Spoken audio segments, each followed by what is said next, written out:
Thursday, January 27th edition of the Carolina Weather Video here, and our previous storm system lifted away and dropped a ton of snow up in parts of southern New England. More on that in just a moment. A lot of folks wanting a little taste of some milder weather. I think we're going to be able to deliver on that here as we get toward, especially tomorrow and into the weekend, but don't get used to it. It is not going to last long. Kind of a unsettled looking and chillier air moving in type of week in time next week. Now let's take a peek here at the radar imagery this morning.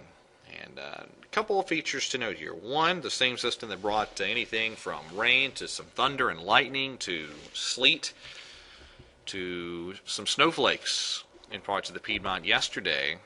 That has been a big time winter storm up here through parts of the New England states. In that area I circled, this was a widespread 8 to 12 to 15 inch type snowstorm. Much of New York, the New York City metro, with over 14 and 15 inches of snow. Our nation's capital really got slammed with thunder sleet and thunder snow right just prior to the evening commute time yesterday. And at the time I'm cutting this video, still snowing to beat the band up in Boston.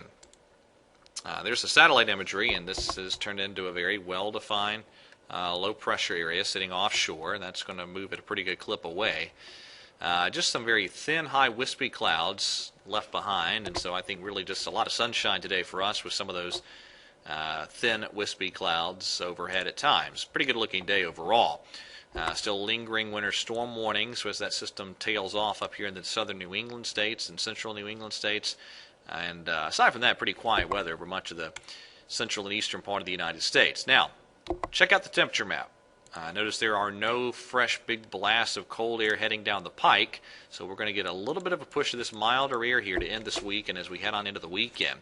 There's the upper air chart today. Kind of a convoluted setup, a lot of disturbances floating around there, and there's going to be a couple of clipper systems dive our way. There is one of them that'll really, the center of it will stay well to our north. You can see that on the surface map here. As we go through today, a lot of sunshine, but as that next clipper dives south, I think the clouds will increase tonight. This will spread some light snow, mainly off to our north. Maybe a few sprinkles in northeastern North Carolina, say Raleigh-Durham over toward Elizabeth City. This could bring certainly a couple inches at least of snow to the mountains, but I think for most of the Piedmont, we're looking at just some clouds arriving later tonight into tomorrow morning. That's going to be about it. 40s for highs today. I think a lot of low to maybe even mid-50s tomorrow.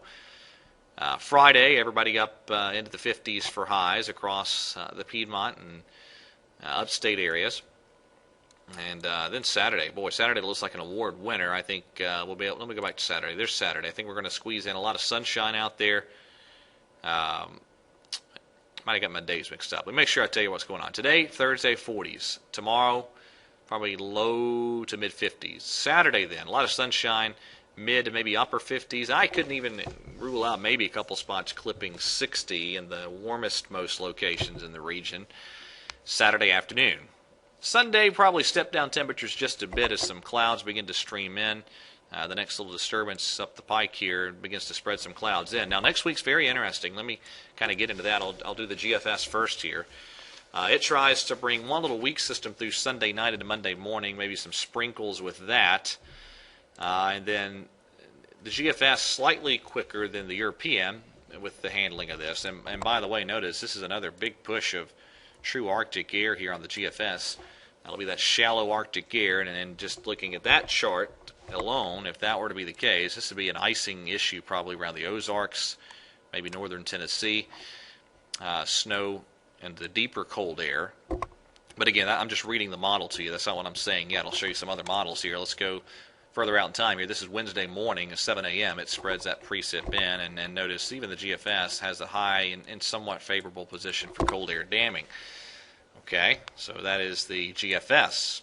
Here's the Canadian, and this is 7 o'clock in the evening Tuesday, and this is the Canadian scenario is a true Miller B. You have one low that lifts up here, and then I didn't put the panel up here, but in a later frame, pretty good low develops along the coast.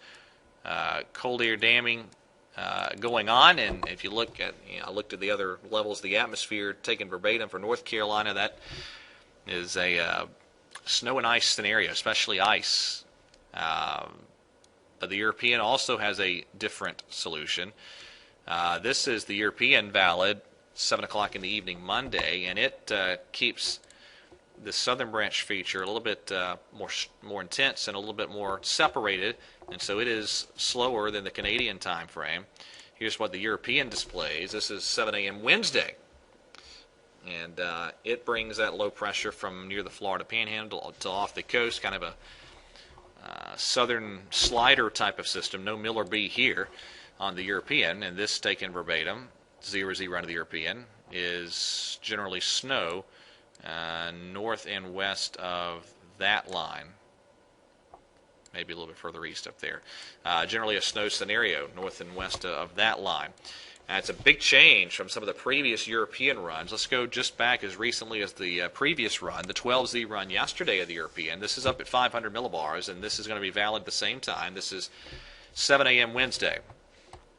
So the result on the previous run of the European was a much more northerly low pressure track. Now let's compare it to the exact same time frame on the latest run. And really the main difference here is one of the main differences at least is the ridging out west. Notice on the most recent run of the European, the ridging much more pronounced, and so that allows this short wave to dig much more south. It also allows for a deeper trough in this area. And so everything's suppressed more to the south. Compare that again. Look at the ridging. The difference is in the ridging. That's the previous run. Here's the latest run. And so it's just a sharper ridge. And that kind of shifts everything in the eastern part of the country southward. So we'll see how that unfolds. I don't have a good feeling yet for exactly how that system will unfold next week. But there is at least potential for some more wintry fun games in parts of the region, but we really kind of got to let the models get a better handle on the overall pattern before I get really comfortable with what's going to happen with that deal next week. One more thing for you. Notice the P&A ensembles here. This is February 1st right there, positive through at least the first week of February, and then the ensembles actually bring this down to neutral.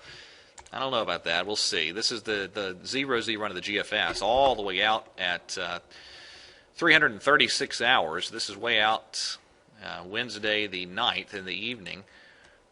Still a big ridge out west.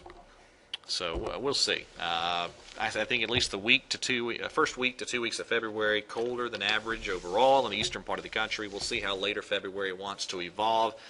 I don't have a good feeling yet for the second half of February. All right, that is it for today. Thank you so much for watching today's edition of the Carolina Weather Video. Have a great day on this Thursday, and God bless.